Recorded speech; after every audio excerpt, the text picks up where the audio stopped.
I'm Jason Thomashefsky. I'm the new Fine and Performing Arts Coordinator for the Lee County School District. Thank you for inviting me to speak tonight. I'm really excited to be here. I've been working really closely with Dr. G since she came to FGCU. I remember, and I don't know if she remembers this story this way, but when she first got to FGCU, she was looking for local music teachers. She came to my school one day, unannounced, I believe, kind of showed up, and we had a great conversation. We talked for at least 2 hours. And ever since then, I've been working with her, taking interns, and really helping develop our music, specifically elementary in Southwest Florida. So I'm happy to be here and help you guys grow. Like I said, I'm the new Fine and Performing Arts Coordinator for the Lee County School District. I'm originally from New York, went to college in South Jersey. I was a jazz performance major with a specialty in saxophone, but I also did music ed. I fell in love with elementary school though during my college years. I went into school thinking I was going to be a high school band director, the whole jazz band thing. I was really into composition, but like there was something about elementary that spoke to me and that made me realize the bigger picture of like that music ed world.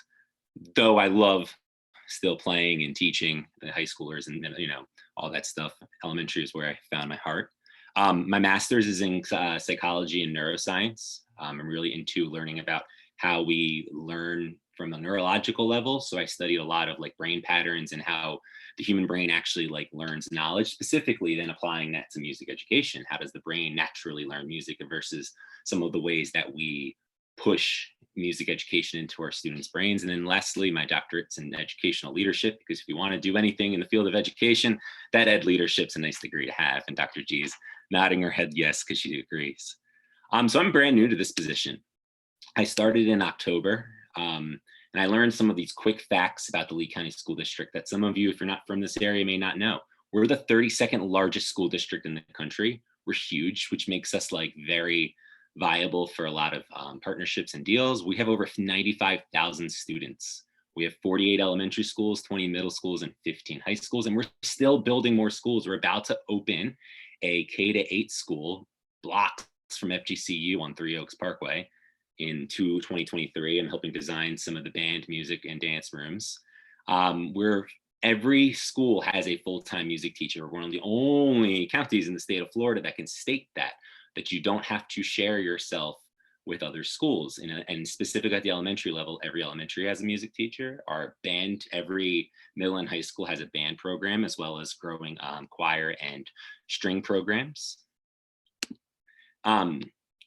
I'm new to this position. Before, we've never really had a fine arts coordinator that was strictly assigned to fine and performing arts. I cover music, drama, theater, dance, and visual arts. So I cover all of the fine and performing arts subjects. But before, we've never really had anybody who was strictly for the arts. And because of that, I felt like it was time for us to like take a step back, specifically when we're in COVID and we're not, going out into the world and performing. We have a chance to look at where we're at and where we think we can go.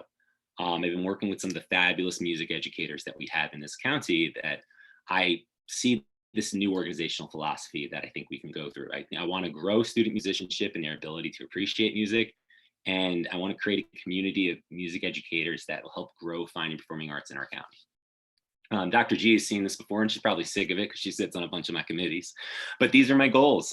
There's no reason by the end of the 2031 school year, Lee County can't be the jewel of fine and performing arts in the state of Florida. And that means some of you will be part of that vision. So I feel it's important to share this with you today because I really do believe in recruiting, retaining, and developing young teachers. It's one of the reasons why 4 of you I've already seen teach at the elementary level, and then I'll go again see them teach at their secondary level because I truly believe in developing teachers. I started my first ever job teaching was in Lee County, Florida. I got recruited out of my student internship. I was still in my band placement at the high school level in New Jersey when I got a call from my elementary principal who said, "Hey, I want you to move to Florida and take this job." And if she didn't develop me, I wouldn't be where I was today. So I kind of want to keep doing that with you guys. Develop, recruit, and retain. I also want to develop an innovative arts curriculum. Too long has music education sat in that old traditional way of doing things. We don't look at research for some reason. We don't take into consideration how the brain naturally learns music. some of these innovative practices. That's something that our county is looking into developing and changing some of our practices. We want to be more visible in the arts community. Places like Hillsborough County, they're cutting their arts teachers, and that's really like, it's unfortunate to see, but in order for us to stay relevant, we got to stay visible and expand our district-wide programs. I'm looking to establish a Lee County Foundation for Arts Education, which will incorporate, oh no, I hit buttons, which will incorporate some of these new programs that we started. Did you know that we started the first ever Florida Theater Society, where we have musical theater, one acts. We just actually completed our one act and musical theater competition weekend this week. It was at North Fort Myers High School in Lehigh. It was a great turnout from high schools all across Lee County. We want to do some cross-county connections so that you're no longer a music teacher island. When you first start teaching, you'll notice that you're the only music teacher at your school, unless you're lucky to have a cadre in the high school level. We're going to try to develop ways for you guys to communicate with each other more. We're going to try to reach the other 80% through expanded CTE programs. I'm a firm believer, on average nationwide, that 20% of our students are in the traditional band, choir, and orchestra. Then if that's the case, what are you doing for those other 80% of your students? My goal is to expand our music industry courses like sound engineering and things like that to help develop those students who don't join band, choir, and orchestra. You can see the rest of my goals here. But you're here today to find out a little bit more about job interviews and that type of stuff. I know I like to talk really quickly. So before I go on to job interviews and finding a job and what it's going to be like to work in Lee County, do you have any questions, comments, or concerns? No. Excellent. Good. All right. This next section is going to outline some general concepts that are universal for when you're applying for a music education job. And then I'm going to throw in some of the things that I'm looking for in candidates for the Lee County system. All right, first, finding a job. This PowerPoint is going to be available to you, so there's a couple of links in here that I want you to notice. The top one's going to take you to the Lee County's recruitment page. Since we're such a big county, we're double the size of Collier and we're triple the size of Charlotte and Hendry, we have a set department filled with amazing people that'll help you find a job. If you go to their website on this link, it'll bring you to the applicant pool. Essentially, before you look for a job, even if before you don't even know if there's one available, you want to apply for the applicant pool. It'll help get your foot in the door and get some of the unnecessary paperwork out of the way so that when you do see a job opening, you'll be ready for that. And then the second thing you're going to want is you're going to reach out to me. My email is right there. It's jasonet@leeschools.net. I currently work with Melissa Johnson, who's the head recruiting specialist for the fine and performing arts areas. She notifies me the second there's an opening in this county. So if you specifically know you want elementary or a secondary choral, or you want to be a middle school orchestra teacher, tell me where you want, what you're looking for, and set up a meeting with me. I've been meeting with teachers ahead of time to help them find their, where they want to be, and I can help like cater their applications. We're a huge school district. We see a bunch of different demographics. One of the worst decisions that you may make is choosing a school that may not be right for you. And that may set yourself up for some, harder times going forward. Unfortunately, some of our principals talk. So, I'll help you through that process, what you need and what you want. But please reach out to me if you're looking to teach in our county. All right, the resume. When you start to apply for the applicant pool, you're going to need a resume. And these are like the 4 essentials. Now, your resume should really speak to who you are. But these are the 4 general categories that I look for personally when I'm looking for a resume for a new potential music teacher is your work experience, both teaching and in the field of music. So separately, teaching, your actual teaching, whether it's, a Christian camp or, some type of tutoring program or lessons, whatever type of teaching experience you have, and some of your work as a musician too. That is important.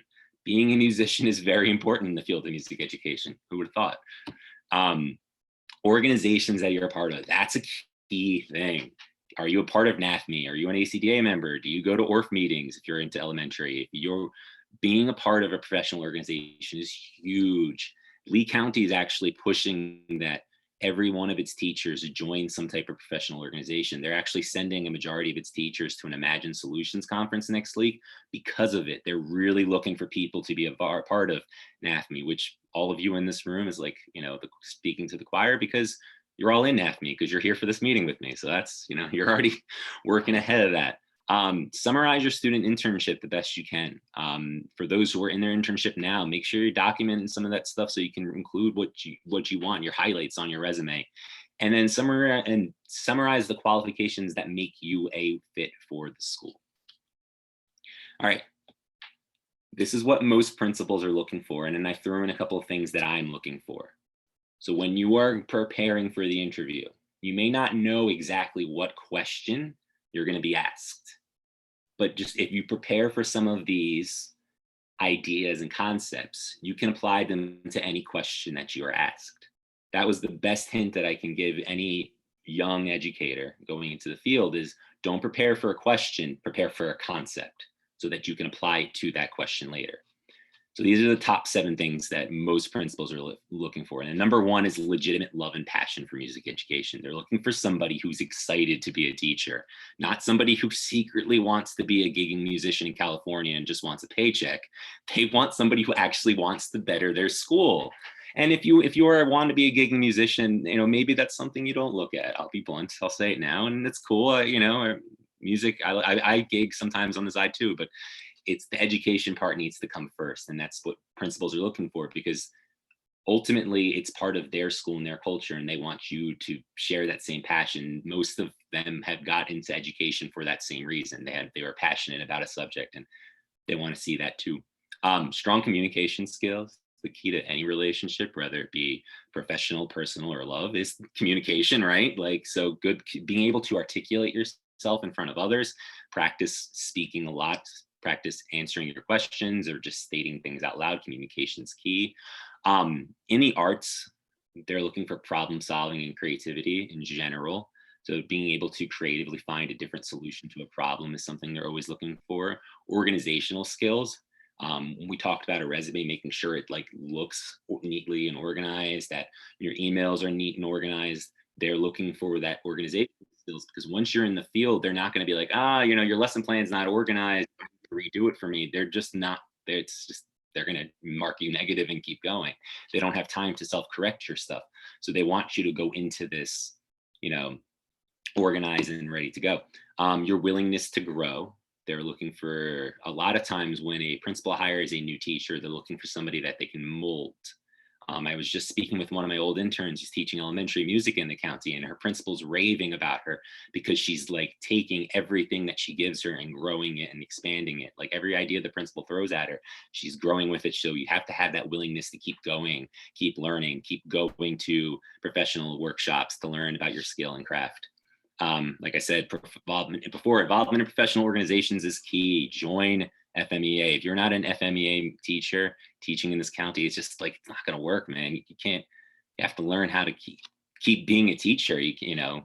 That type of stuff. You would never want to go to a surgeon who hasn't learned anything new in the last 10 years.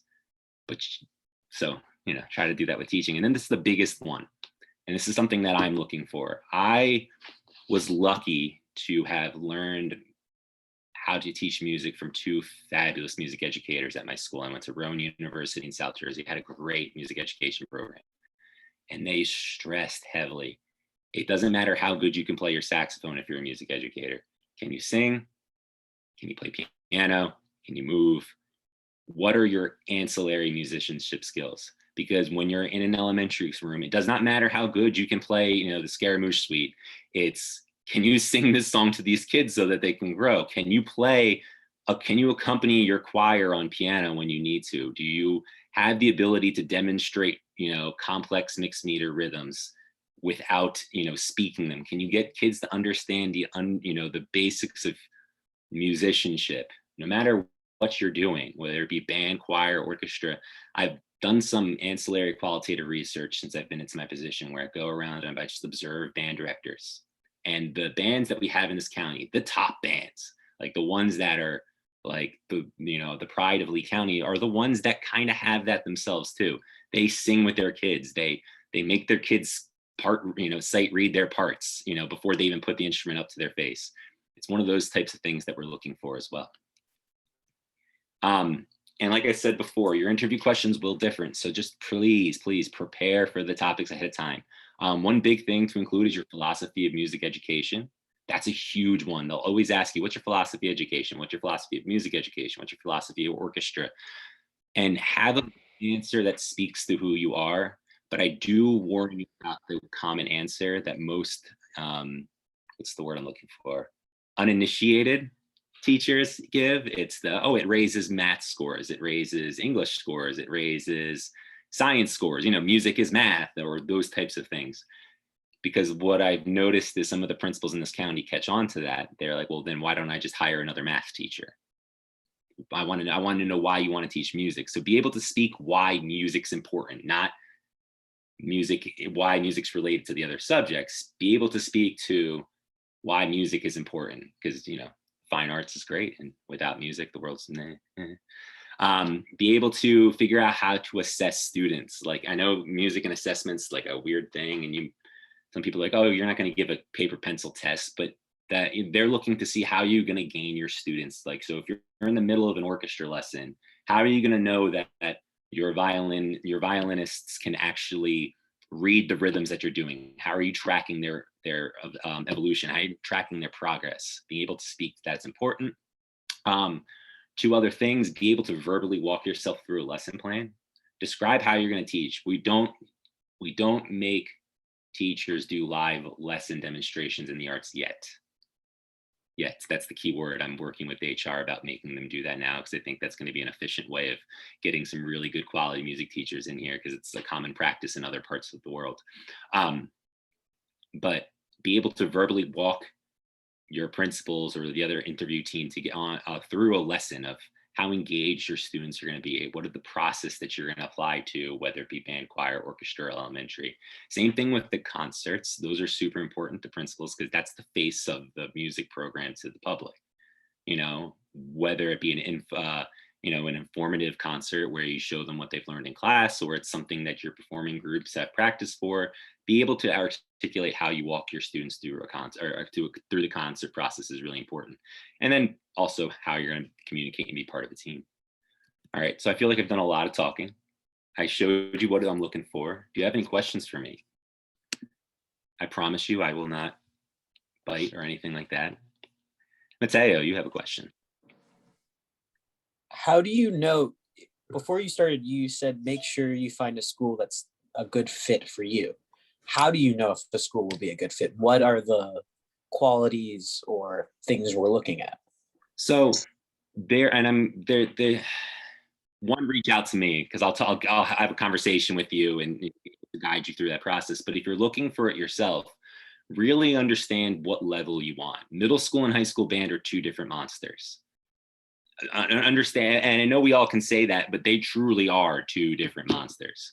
I recently had a graduate of University of Florida take a job as an elementary teacher, and I don't think she realized that she's going to be a great elementary teacher until she realized like what her goals were as a teacher. Like, she is really into theory and development and all that stuff. So like, it really fit hand in hand with the idea of expanding music literacy at the elementary level. So understanding what you want to accomplish as a teacher is important. Also, the type of students that you want. Are you somebody who loves building things from the ground up? I have an old intern who's teaching high school right now, and he's really developing a program, but he's thriving on that. Like, he actually likes building a program from nothing. Or do you want to be somebody who continues something? Those are types of questions you should ask yourself, so you don't mentally drain and get burnt out real easy, because not everybody can walk into an empty band room but start day one, and it's not for everybody. So knowing those things about yourself is important. Don't just take a job to take a job, unless it's the perfect opportunity. Don't turn that one down. Can I toss out another category that really affected me, and I had no idea? I had been spent 3 years teaching inner city. It was urban, okay, teaching. And then the private school in Western New York, that one needed somebody. And they asked me to come in and to do some teaching demos for them. And I went in for half a day and I taught kids for half a day, and I left the school and I went out into the parking lot and I called my husband and he said, how'd it go? And I said, it went really great. I said, but this isn't the place for me. I needed to go back to urban teaching. That's where I was comfortable. That's where I felt that I was doing a really good job, and it just wasn't the place for me. So sometimes you need to look at that a little bit too, which is a little scary because you don't know that about yourself until you run into that situation.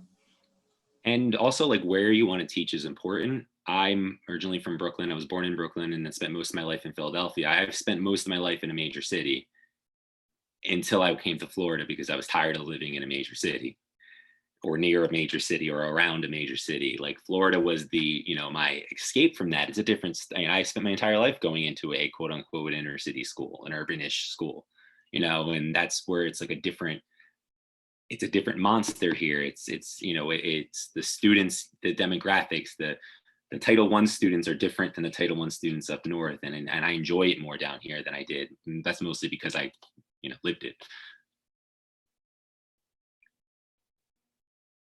Oh, where in New Jersey are you from? Oh, I'm from Jackson, closer to, like the Bon Jovi, Bruce Springsteen. Yeah, the northeast of New Jersey. Yeah. Nice. Very cool. Any other questions? Erica.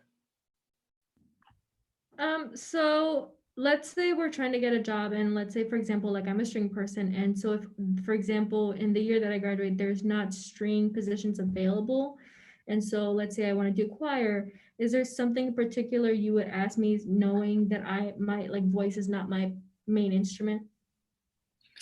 It's actually funny you say that. One of our arts middle schools has a string person teaching their choir program, and that same choir program feeds our strongest choir program in the county. It's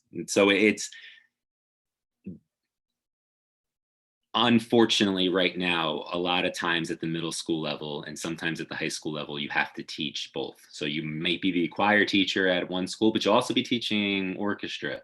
Luckily, in some of those secondary locations, if there is not an orchestra program and you get hired as the choir teacher, you have the opportunity to build those courses that you want. You may be able to start a string program from scratch.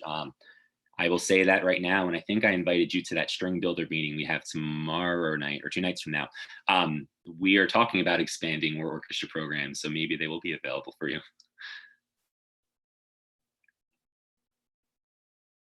Go ahead, Tammy.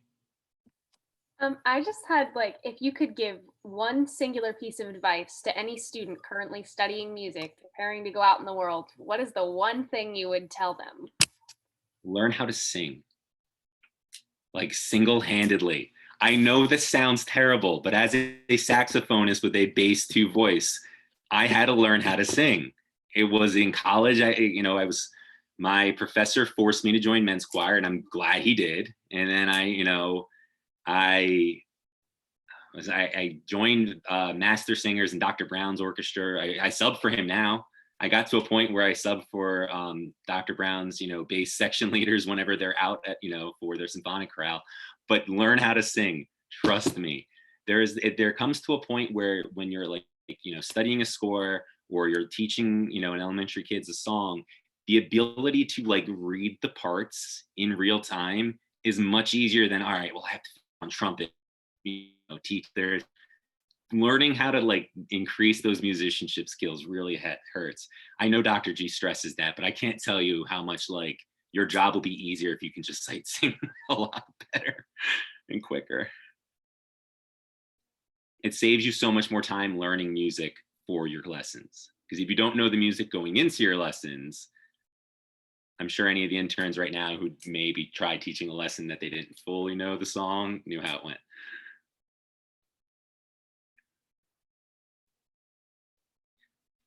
Somebody raised their hand and where it was at. Oh, Ricardo.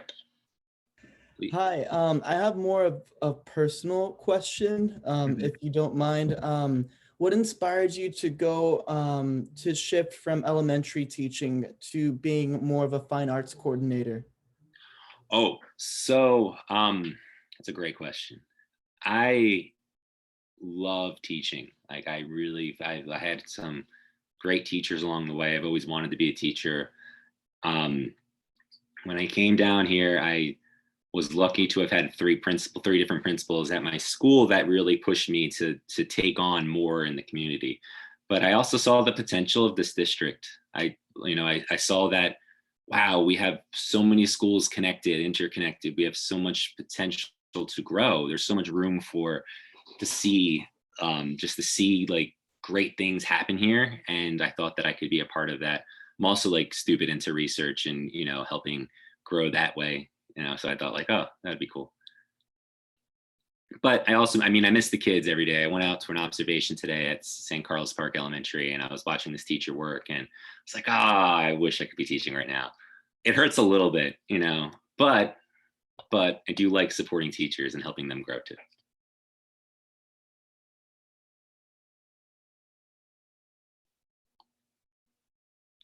Jasmine. Okay, so there hasn't been a lot of talk about like contracts and stuff like that when you're choosing a job or interview and stuff like that. Is it like normal to, when you get a contract, to how do I say it? Sorry, there's a really loud car driving by. Is it normal to like look over the contract, see if it fits with you, and then get back to that certain school? I have an instance that happened this year. One of the first teachers I helped hire wanted a middle school band position, had accepted a job at another one when that middle school band position came open, and then she was juggling that back and forth. It is not uncommon to tell a principal that, hey, I'm applying for other jobs.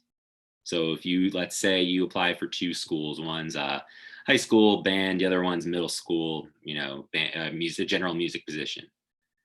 And you got the middle school general music position, but you really want that high school band. It's not unprofessional to tell that principal in the interview, I'm also applying at such and such school. They have the right, though, to say, well, I need an answer now, because the way the district hires is that they look for, the principals have ultimate hiring rights over anything at the district office. So it's not uncommon, and just be forth with just before, put it forward, say to the principal, hey, I'm looking at this school as well. I have an interview on this date. I wouldn't keep them waiting too long, because a lot of principals like to shore that stuff up before July. If before the school year ends, they look to fill their positions. And the calendar year ends on June 30th. So before July 1st, they try to like have everything locked up for the next year, because then they don't have to worry about their budget for the next school year. That doesn't mean that no positions open after July 1st. That just means principals look to start like even filling some of the positions that they know open, or in April. There'll be a job fair coming up that I'll send information to Dr. G. Julian, you have your hand up. Sorry, I didn't see the blue hand up in the corner. You're all good. Also, sorry for the lighting. I'm in my car. Thank you for being here today with us. One time I was in a Meet the Supervisors event at FMEA, and Lindsay Williams said, at the end of an interview, they will likely ask you, do you have any questions for us? I was just wondering if there was ever a situation where that happened to you, what kind of questions you asked, or what kind of questions you would suggest that we ask about the programs that we're interviewing at. This is actually a huge one. When I got the job that I'm at now, the fine arts supervisor, I asked my committee, what do you expect? Because they asked me that same question. What do you have any questions for us? And I said, well, what are the arts? How do you value the arts? Because that's important to know. How does your principal, your future boss, value the subject that you're about to teach? So ask them their opinion on, like, how do you feel about music education? What do you want out of your music teacher? What are you looking for in a music teacher? What are you looking for in a music program? Any of those questions where it asks what their opinion is on the subject that you teach is a good insight into that school. I'm an advocate of getting, field experience right away, but if that principal is not going to support your program, and it's just, maybe that's not the program you choose, that could be a good insight as well.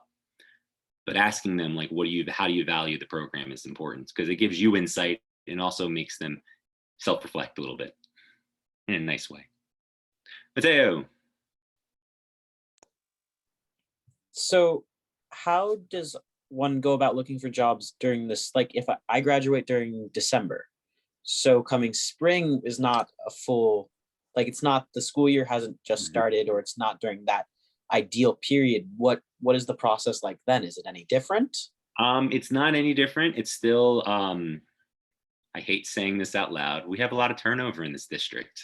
I'm trying to fix that, hence by recruiting and retaining and developing teachers that actually like to teach in Lee County. But we do. We're a large school district, and that actually comes with the territory. We have, you know, a large amount of teachers with turnover. So we do have some positions available mid-year. In October, I filled 5 music positions alone. So they do come available, but it's the same process. You apply the applicant pool, you get in touch with myself, and then I get you in touch with Melissa Johnson, and she helps, you know, find jobs as they become available. There's also a system called PeopleSoft. It's in that link when you go onto that website. It has all of that, you know, options on how to look for jobs in the county. Erica.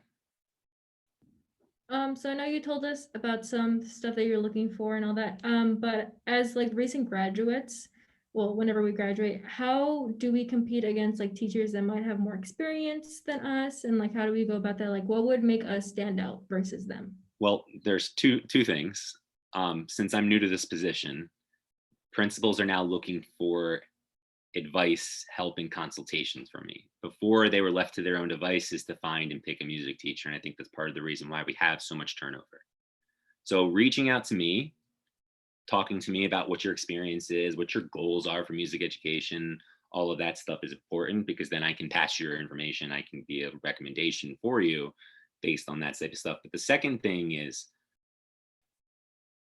most principals, and I'm not going to speak for all, it's a bell curve. Everything in life is a bell curve.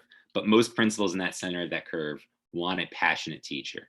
They want a teacher that has a vision, that wants that doesn't need a lot of help in molding, but that just wants to take off and go. That understands the process of getting kids from where they are now into a better where they are in the future. So if it's a orchestra program from nothing, you can state like, by the end of this year, I'm ready to get the kids to here. This is how I'm going to do it. Being confident in what you know and what you want to do is important. And that'll set you apart from the teachers that may have been around forever, who may not be looking to do anything different or radical. And, you know, maybe that's something a lot of principals are looking for right now, is something new, because we've been doing a lot of the same for so long.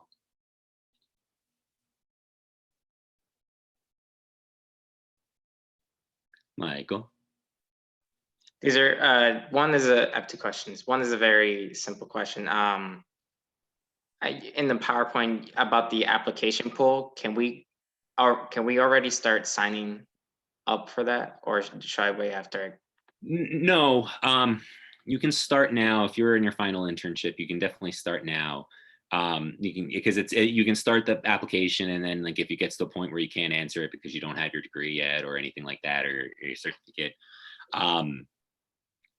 And this is actually an important thing for those who are maybe finishing up their thing in the summer. A lot of principals, you can apply for a job with pending status, and the principals can take you on as a long-term sub, because you only need an AA for a long-term sub. And if you're in your final internship, you for sure have an AA level of degree. So they can take you on as a long-term sub. You won't get paid as a teacher for your work as a long-term sub. You'll get paid the sub fee, which is I think $100 a day, until you get that degree in. So that is something that I've seen teachers do, not with any music positions, but I know that it's been done with, you know, just general teachers. They hire thinking like, okay, it's, you know, anticipated, just put in your resume, anticipate degree on July, whatever you anticipate your degree, whenever Department of Education says, like, you're going to graduate this year, so put that down for that. All right. And other than, and I don't know if you mentioned this before, other than like a resume, what else should we bring for, I mean, I assume things are going to be virtual for the time being, but like anything else that we should provide before, during? with it being virtual kind of works to your advantage. When we were hiring to replace my position, a candidate brought, she sent us a link to her Google Drive and filled were lesson samples, which were cool. Lesson videos of her teaching, that was great to see. It's stuff that like, it's better to see those types of things because that's not your normal, and somebody can interview really well and not be kind of right for the position, but having that stuff available, seeing, clips of your concerts and stuff that you've conducted and that type of stuff looks better, and it doesn't hurt to have it. The principal may not want to see it, but having that available may give you that little extra edge. It's almost like an electronic portfolio.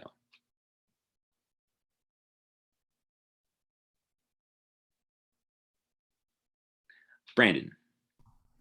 Hi there. Hello. So, we are reading Outliers by Malcolm Gladwell in our capstone class. Yes. And so, for those who don't know, the book is about success and opportunities. And some people are successful because they know the right people. And I know it's important to know the fine arts coordinators. Who else would be important to know before I even go into the interview? The colleagues, your colleagues, people in the community, like that's a huge thing. Like band directors talk, especially at the high school level. It's a little bit less than the elementary level, but at the high school level, band, choir, and orchestra directors talk. And so it's whether you're volunteering at a marching band to help out with that, whether you're volunteering to help with Cape Coral High School's music library, try to find a way into an already established program, because that only speaks towards your character and that gives you an insight. So it's another person in the district that's already, so it is a great question. But I would say just get to know the community. We actually, one of the elementary teachers we hired this year was a tech at one of the high school's marching bands. And because of that, the person saw that and was like, oh, wow, that was really cool. Let me hire him and keep him.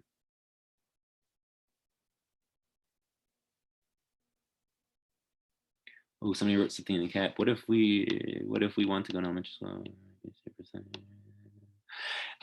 So that's a great question. I started my first year of teaching. The reason why my principal was even looking to hire was 10 years ago, there was halftime music and art in the elementary level.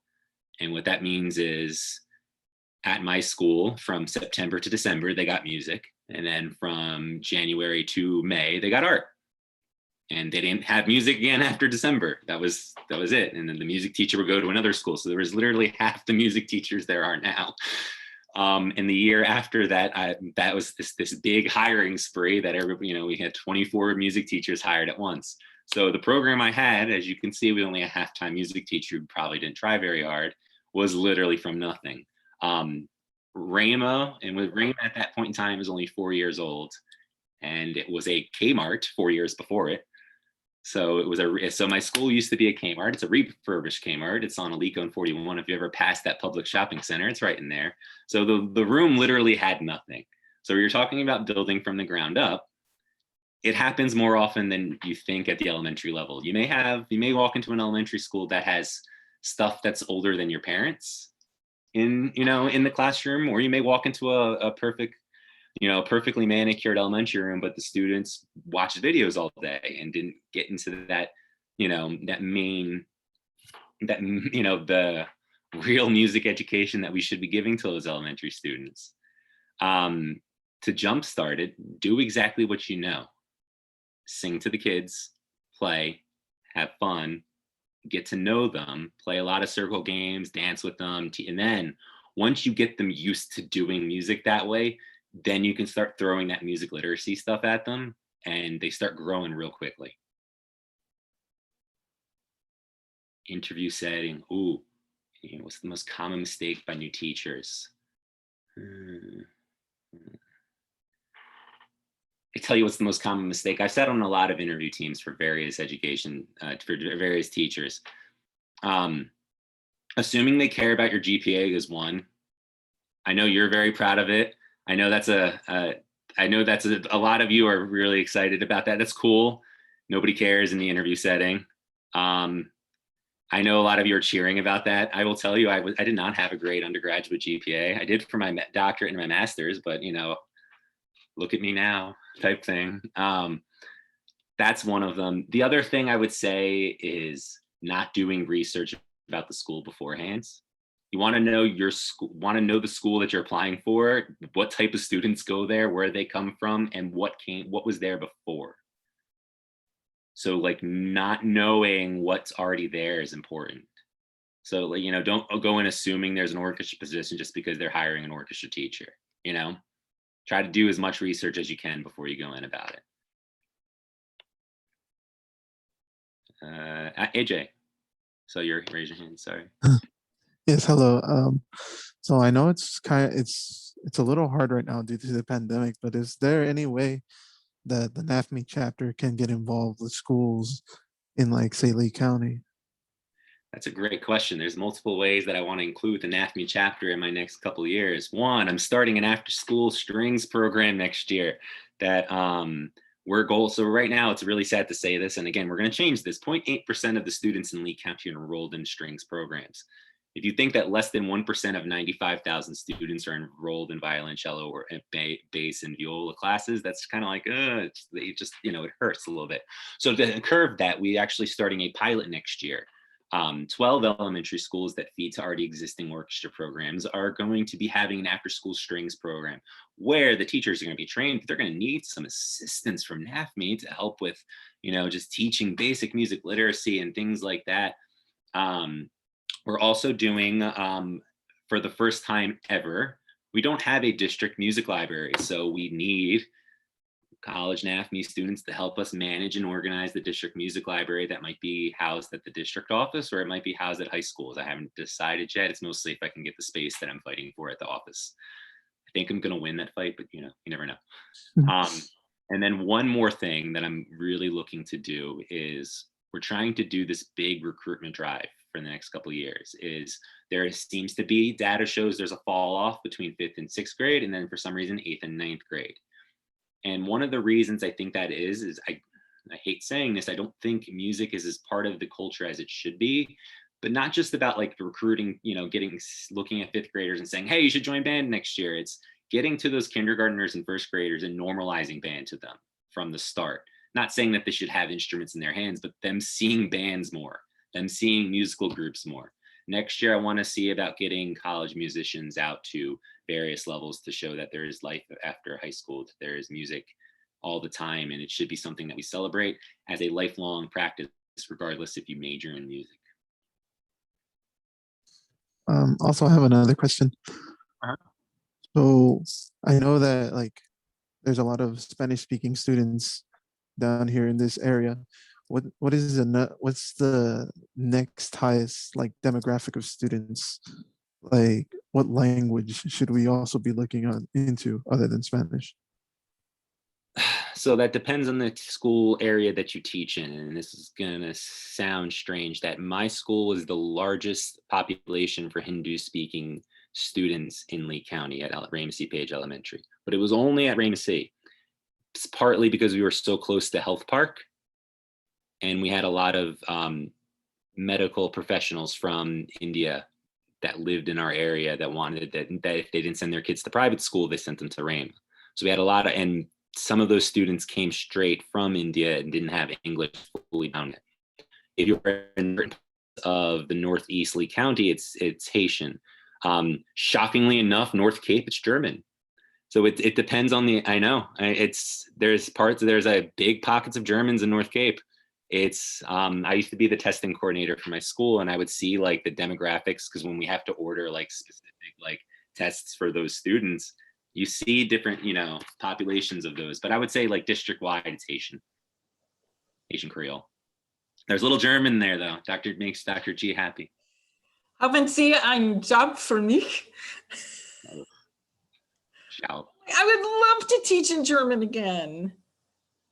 I think some of the choir directors would love for their students to be able to sing in German without, without any issue. Oh man, that'd be great. Oh, I may have to make a decision. You should put on the next elementary methods final. They have to have one song in another language. Oh. Memorized. Oh yes, always memorized. Jasmine.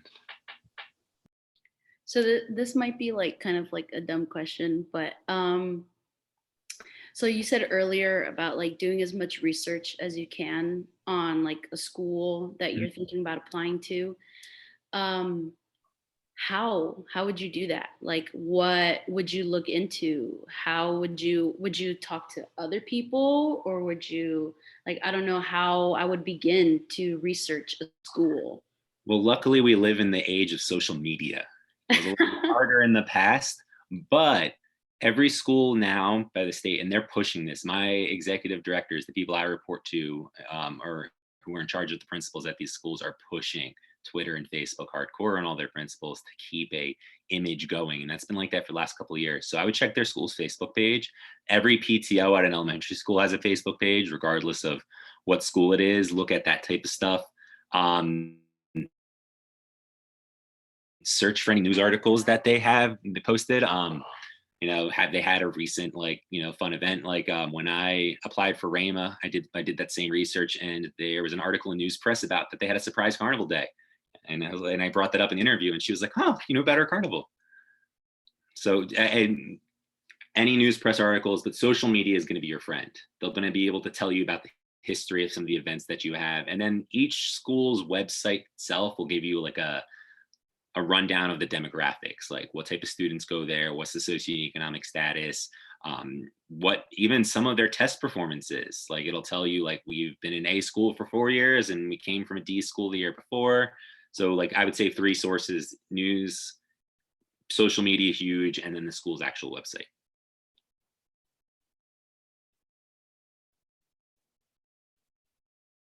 Tony. Hello. Are there any opportunities to, I guess, go into schools that are that have jobs posted earlier and observe to see if you would fit in the program?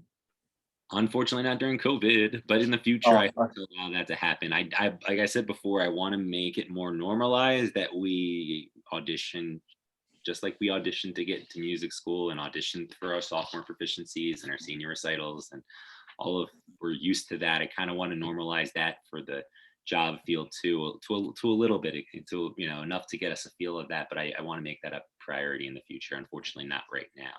Just the way that we have now in COVID. Okay, thank you. Good question. I don't see Erica. This is kind of more like once we're in the field, but I know there's always like a lack of communication sometimes between music teachers. So how can we help one another? Like, for example, if like one like county is not like, their music program isn't as like strong, like how can we help them so that since we all have like a common goal for students? So it's a great question. We're looking to change some of those things. We're having PLCs. You probably heard that word in your common general education classes. And unfortunately, right now throughout the district, up until this year, our PLCs were the other specialist teachers at your school. So you may be hanging out with the PE teacher and the guy who runs the tech lab at your school, and that was your PLC. We're actually doing monthly PLCs now with our common arts areas. So once a month we have elementary music PLCs, band PLCs, middle school choir, that type of thing. And then the second thing we're looking to do is we're going to start doing feeder chats, which I think is going to be a cool thing because it's not a thing that happens now. I don't understand why your high school and middle school band directors can't talk with each other. Why can't the middle school directors talk with the 5th grade teachers? That type of thing. I think it'll be really helpful. Also, just reaching out and being vocal. I'm going to throw his name under the bus because he knows that I love him. Is Eduardo Ortega, one of your grads. He emails the elementary teachers at least once a week, asking questions, offering comments and concerns. It's great. It opens the chain of communication. Him alone just doing that has opened up so many voices that I don't normally hear because they're responding to his question or his email. So, just open that line of communication as simply as emailing. Mateo. So I'm from Orange County, and my high school band director would also have events that we would go and play at our middle school. And then when I was in middle school, we had high school band night where like the eighth grade band night where we'd go to the high school. What is the communication like, or is there a lot of feeder events? Not currently, but before COVID, of course, or is that something that is still not yet explored here? So it's hard with a county this big. So Mhm. currently the way our system works, if you are a middle school band director, you potentially could have up to 10 elementary schools feed to you. And that's a lot to manage when it comes to feeding. If you are lucky to know that your school only really has 4, like if you're in North Cape or in your Nipanita area, you start to limit the number of schools that feed to you. There are some schools that do it masterfully well. Dunbar Middle is a school that comes to mind. He does an amazing job of recruiting. He sends his, and in different ways at, he's right next door to Ray V. Podorf Elementary. So he sends his full band out there to play at recess. Like he puts his band outside while the kids are at recess and he plays for them. He would come down to my elementary school, which is probably the furthest south that feeds to him. And he would just send 2 of his kids and a drum set. And that was it. Like it was just like a small jazz combo. So he would feed in different ways and get creative. There are some schools that don't do that. They prefer just to have it naturally occur. But the schools that have great success have that relationship with their feeders, and they send their students out to perform in any ways they can. So hands and Jacob. Okay. Does the new rezoning for all of the elementary schools change any plans currently or create new opportunities for you and eventually us? Oh, yes, it does. What I'm hoping that if it's right now, it is only for elementary. Right. Does help more than you think it would. Keeping the same amount of students in their area, it creates less of an issue when it gets to that middle school. Right now, they can still choose any middle school that they want to within zone, east, west, or south. But if this all goes according to plan at the elementary level, they'll start limiting the middle schools they go to too, which makes a little more, it's easier to identify where your students go. Some of the other counties in the state of Florida have an easier time recruiting and retaining their band students because they know where they're going. That's really important. It's hard to keep track. It was hard to keep. I fed 7 middle schools, and I would email some of them, and it was hard to keep track of all. At any moment, I had 125 fifth graders going on to middle school, and I try to keep track of all of them and get at least some of them into the next level programs. But I didn't get to all. I had a middle school band, or elementary school band that I fed. So I would try to get those kids at least out of 6th grade band because they already did beginning band with me. But that type of thing. Sammy. I know we're running a little short on time, so I'll keep it brief. But I'm from out of state, so I'm not very familiar with the Florida solo and ensemble kind of critiquing and grading system as far as like how ensembles are ranked and whatnot. Where would you recommend I get started as a way of just familiarizing myself so that I'm very prepared by the time that I get into a school? FBA, FVA, and FOA have great websites with like rundowns of what their systems are. They actually keep MPA records for the last couple of years. And as an elementary teacher who just took over a position where, their high school, middle schools go to these MPA events, I was able to do research and see trends of where my bands were and what pieces they performed, what their ratings were. FBA, FVA, and FOA have great websites, but even our District 18 representatives could be good resources if you want a little more that's past that. For vocals, it's Carmela Turner. She's the choir director at Lehigh Senior High School. FOA is Lauren Pardee in Collier County. She is Gulf Coast High School.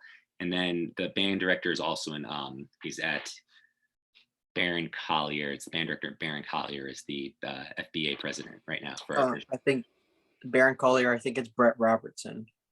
I believe that's his name. Neil Jenkins is also another person in our FBA area that could be useful. Wonderful. Dr. G. She doesn't have her mic on. So I heard somebody's voice though, right before you said my name. I was just saying thank you. Okay. I have kind of stayed away from that aspect of what's happening here just because I'm overwhelmed with what I need to be doing. So let me ask you this question because I'm curious. When I was in New York, my music education students could work as volunteers at any of the solo and ensemble, you know, whatever these things are called here, all right? And I would always encourage them to be the runners who carried the adjudication sheets to the people who then entered the information into the computer so that they could read them, so that they could see what a particular judge was looking for. Does that make sense? Are there any opportunities for that kind of subterfuge in Florida, the way that we put it together so seamlessly in New York? There is not now, but now that I have that idea, I'm going to steal it and run with it. Do you love this idea? It was great. So they would either be the runners or they would be the people who were entering the data into the computer programs, or they could also be the sorters. So then the stacks would go and they had to be sorted into the particular school's files, you know, all the, so X high school had their file with all of their copies of their scores. And I said, you take a position as a volunteer where you have access to reading these documents. That's something we can definitely run with. I like it. Okay. Making college students do, you know, paperwork. I love it. Yeah, but the information that they got as future teachers was, I mean, it was like behind the scenes stuff. I try to be involved as possible when I was in college. Like I tried to do as many things as like my teachers asked me to do, just because it was cool. It was good to like be able to learn that stuff ahead of time, you know, like any of that gives you a leg up, because when you do go in an interview, you can speak to maybe a certain experience that somebody else may not be able to. Sammy, yeah, Sammy then Tony. Perfect. Oh, I just wanted to mention that we are coming to a close. So if anyone had any last questions, now would be a great time to ask Dr. T. And then we'll give a couple announcements and we'll be finished for the evening. This was amazing. So thank you so much for being with us. Question. Yes. So, well, it's not a question. It's about the what Dr. G just mentioned about seeing the scores and whatnot. And Jasmine said in the chat that Collier County does do something like that. And from what I remember, band directors at high schools like high school MPA, for example, Palmetto Ridge High School could host it, and the band director would have their students be doing that.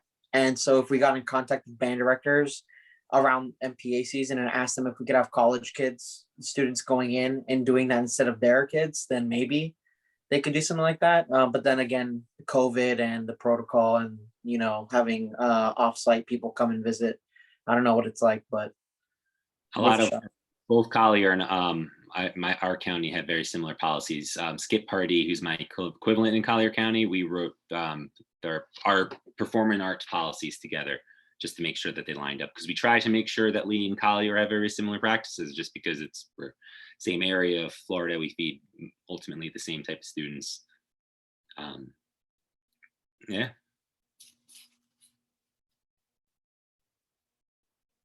Questions, concerns? Julian,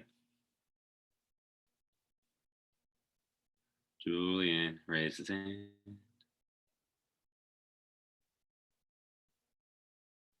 Oh, we just flashed the NAfME sign. Is that like my play out? Like you see the NAfME sign, I should like, you know, wrap up my. It may have been an accidental button. It's all good. All right. If you guys.